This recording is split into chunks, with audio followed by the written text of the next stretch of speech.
Lueroi's Pokemon Black and White 2 walkthrough, Part 23. I didn't have to put this in the video, but I did anyways. What's up guys, welcome back to Black and White 2, and right when you leave Nimbasa City into Route 5, Bianca is gonna stop you. And she's like, hey! But, you know, normally I'm kind of annoyed when Bianca stops me, but lately she's been giving me free stuff, and now she's gonna give me HM02 Fly, which is not only a really convenient HM to have, but also a really powerful move in battle, so definitely glad I got that HM, and I'll definitely teach that to Avian. And then Bianca's gonna ask you about hidden grottos, and I'm like, I love this. She's just like, wait a minute. ... She walks up here, almost like she's sniffing out a hidden grotto or something. She's like, oh, I heard something in this direction. It's like, what? No way you heard a hidden grotto, like, what, way past these trees around the corner? You just, like, heard something over here and you just know it's a hidden grotto? Like, there's a reason these things are hidden, but I guess Bianca's got some kind of sixth sense for hidden grottos. She can just spot them out just by, like, walking around smelling or something. Which is kind of creepy. Bianca's, like, got that half animal instinct inside of her or something, but yeah, she's gonna find the hidden grotto right here. And if you don't know about hidden grottos, they're a new feature to Black and White 2. There's just these little random areas inside of trees that you can find, and sometimes you will find Pokemon inside. Like this little tutorial, they always give you a Pokemon. But what's cool about these Pokemon is that they have their secret hidden ability. So a lot of times they'll have just an awesome ability that you could never normally get by catching them in the wild. You can also find items in hidden grottos, but a lot of the time you will simply find nothing. Every 256 steps you take, there's a 5% chance that the hidden grottos reset. But yeah, that was the method I used to catch Pinsir in the Lost Thorn Forest, but hidden grottos can be kind of interesting if you like finding Pokemon with those hidden abilities. But yeah, anyways, this person right here every day will offer you 5 berries for $200. But be careful, right now I'm getting the Qualit berries. Depending on what berry she gets, you'll have different effects, but those berries essentially lower your effort values. So for instance, if you get the right kind of berries, it will lower your attack effort values, which is, you know, it sounds kind of ridiculous, but it's actually not a bad thing, because if you mess up your effort values, you can fix them up when EV training by deleting some of the berries. But yeah, anyways, I'm quickly going to put Fly on Tranquil here, because that is absolutely necessary on a good flying type Pokemon with solid physical attacks, so don't even have to think twice about that one. So yeah, I'm getting rid of Air Cutter for Fly. Yeah, just like that. Even though Air Cutter was a nice move to get the critical hits with, Fly's just way more powerful. But yeah, let me go way over here to grab this item. Oh, and my cross transceiver's ringing. You know what that is? That's actually probably, yes, it's Yancey, because if you guys remember a few videos ago, I found that lost cross transceiver, and that opens up this little side quest mission in the game where every time you go onto some new routes, she will message you on the cross transceiver, and eventually you get all of them and you can do some cool Pokemon trades later on. But anyways, there's a Hyper Potion over there. But yeah, don't really pay too much of attention to those random cross transceiver calls, because there's really no major significance behind each and every one of them. Anyways, dowsing machine time, because I feel like there's an item around this truck somewhere, and I will find it. And I always feel so stupid walking around my dowsing machine. I just, like, take little steps at a time, like, am I closer? Am I closer? Yeah, there's the Hyper Potion, and let's go ahead and fight this person right here, the baker. And her Pokemon usually help her make food, but today they're gonna help her battle me. You know what, that'd be so awesome if Pokemon could just make food for you. I mean, I just want little Pokemon slaves that could just make me sandwiches whenever I want. But Sunkern, I don't really know how a Sunkern could help you do anything. It doesn't have any arms or legs. Like, how is Sunkern ever gonna help you make food? That one, I don't know, that beats me, but anyways, yeah, Fly pretty much dominates everything that's a grass type, so yeah, I'm super pumped that I got that HM on this route. Pretty much makes Avian the most deadly Pokemon on my team, because Fly is definitely my most powerful move. It's 90 base power, which is pretty epic. Can't complain with that at all. And next up we've got a Combee, so another Pokemon without arms and legs. How are these Pokemon helping you cook food? That is ridiculous. I will never understand that. But anyways, let's finish this thing off with a one-hit KO. Just like that. Alright, so there we go. Combee goes down, and Avian continues its dominance. Alright, so there we go. We're definitely going to be going on a tear here with Fly. But yeah, let's check out inside of the truck really quick. If you talk to this maid, you can actually sell her food for a really high price. So if you have ingredients that could be like, for instance, I have like tiny mushrooms I know for a fact, I can sell those to her for a really high price. She will buy them for like, I think twice as much as the mart would normally buy them for you, so definitely go in here and give her anything you have. I'm not gonna like go through my whole bag, sell her like all my berries and stuff, but if you're trying to make a quick few bucks right there, you can go ahead and sell her some food for a good price. And let's try to get some more battles going on. Not with you, though, because you don't have any Pokemon. Let's go with this dancer right here. I seriously have so much trouble finding people that are, like, moving around in circles like that. I always miss them, like, 5 times trying to get in their eyesight for a battle. But yeah, here we go with the dancer. And check out this dude, just, like, all these moves on the ground, that's, like, spinning around and stuff. But yeah, he's got a Scraggy, so another perfect opportunity for Tranquil to dominate with Fly, so let's get to it. Now, I love how you actually have to teach Tranquil Fly, like this bird had no idea how to flap its wings until it had that HM. Like, I mean, seriously, if all Pokemon need HMs to learn how to fly, then pretty much all of the birds in existence would be walking around on the ground all the time because they just don't know how to fly. Anyways, let's fight this guitar guy right here.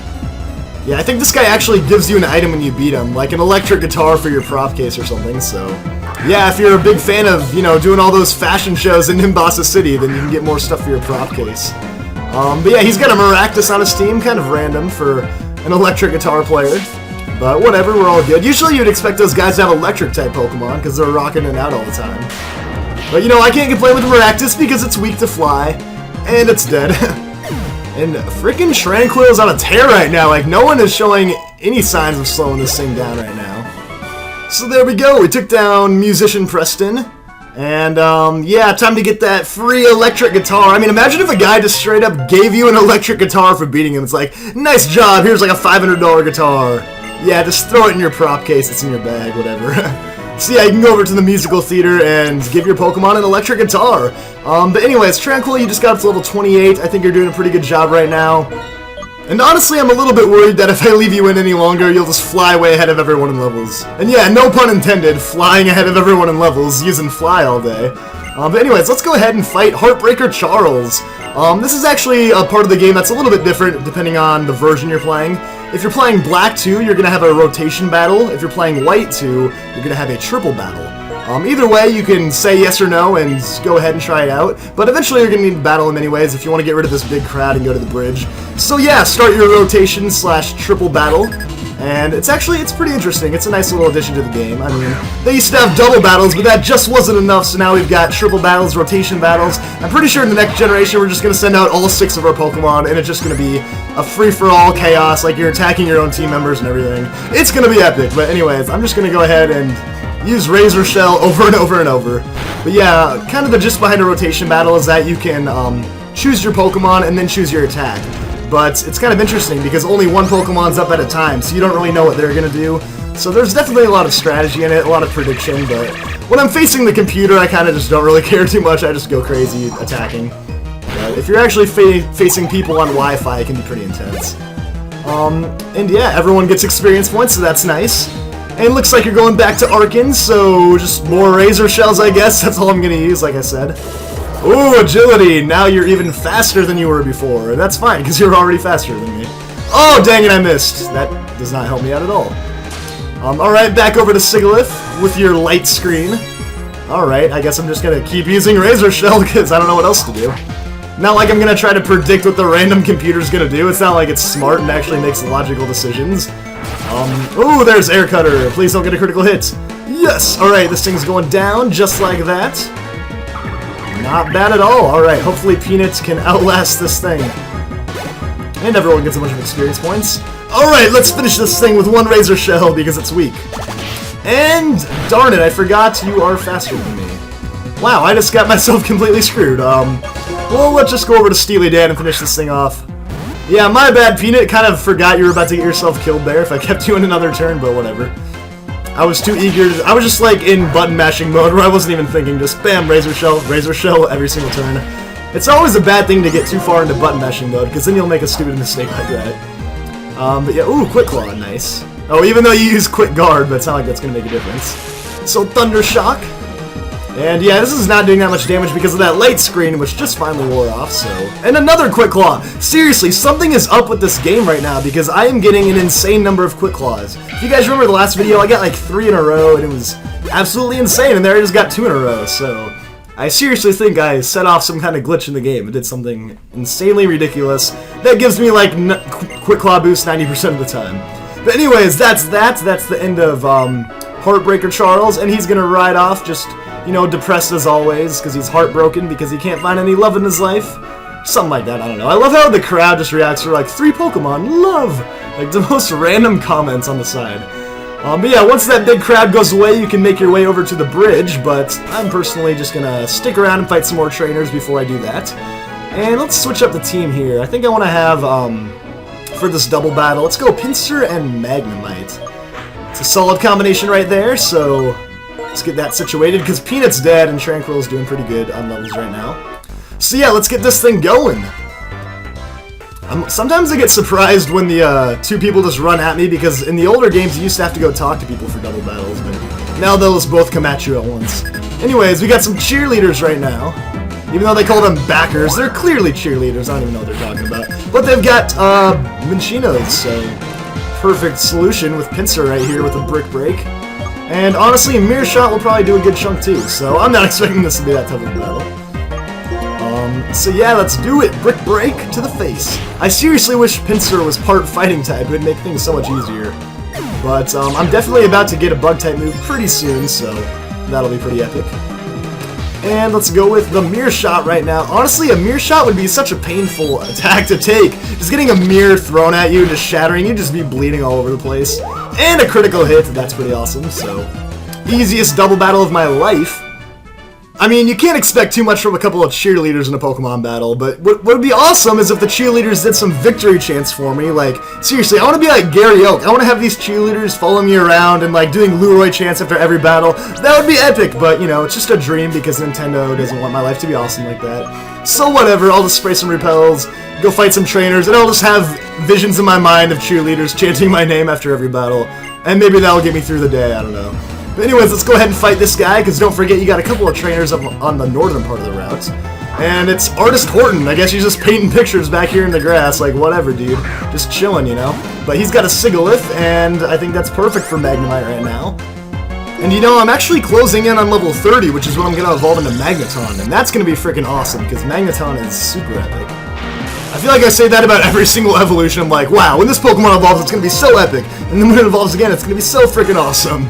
I literally say that every single time, but it's true. Magneton's going to be absolutely epic, and Magnezone's going to be even more awesome, so always got to look forward to those evolutions. Anyways, let's finish you off here. One more Thunder Shock. Taking this thing down. Bam, super effective. Get out of my face, Sigilyph. Sigilyph is one of those, like, super intimidating Pokemon when you first see it, but, you know, you get a Pokemon like Magnemite on your side, you stop worrying about those little things. Alright, so there we go. I hope your painting turned out like crap, dude. I hope it rains on your painting. And I'm just a horrible person. I don't even know why I say these things, but Peanut, you're the only Pokemon right now that's not up to par with everyone else's level, but you are knocked out, so there's not really much I can do about that. So I'll just go back over to Avian, because I think this last trainer has some Grass-type Pokemon, so that'll make my life a little bit easier. And there's a Super Repel, which is just like the greatest item in the world to find. And here's that last trainer, so let's get going with this Ranger battle. An electrifying Ranger battle, as she likes to say. Alright, so what do you got? Hopefully you actually do have Grass-type Pokemon, and I'm not just making things up in my mind. Alright, you got a Voodoo, that's perfect. Alright, Avian, get back out there and dominate everyone with Fly. Like, seriously, Avian is like the Punisher right now. Like, all of the people of Unova will learn to respect Avian, because when Judgment Day comes, Avian will decide who lives and who dies. With Fly. Alright, so Voodoo, I know you don't stand a chance, so get out of here with your weak defenses. And I'll take in those 372 experience points. And next up is Roselia, the evolved form of Voodoo. Yeah, Roselia is actually, like I said before, Roselia is a great team option for a grass type. But of course, you know, when Avian comes along, when you're facing a Tranquil, you might want to get yourself out of there. Because one fly to the head and you're done. Like, seriously, that, when I came down to hit it directly in the head, that's got to be like concussion status right there. And I get to level 29, which is awesome. And there we go, last trainer on the route. And she says I got some electrifying strength. I mean, my Pokemon are pretty strong too, but thank you for the personal compliment. Because that's how I'm going to take it. Let me get some cherry berries, so that's nice. And as far as wild Pokemon go on this route, they're all actually the exact same as Route 16, so nothing too new. But all that leaves us with is the Driftveil Drawbridge, which leads to Driftveil City. And this thing right here that looks like a cash register or something, I'm just going to start charging people like 10 bucks to go across. But anyways, thank you for watching this episode, everybody. Next time we will be heading across the Driftveil Drawbridge into Driftveil City. So stay tuned for the next episode, which is going to be tomorrow, and I will see you guys all next time.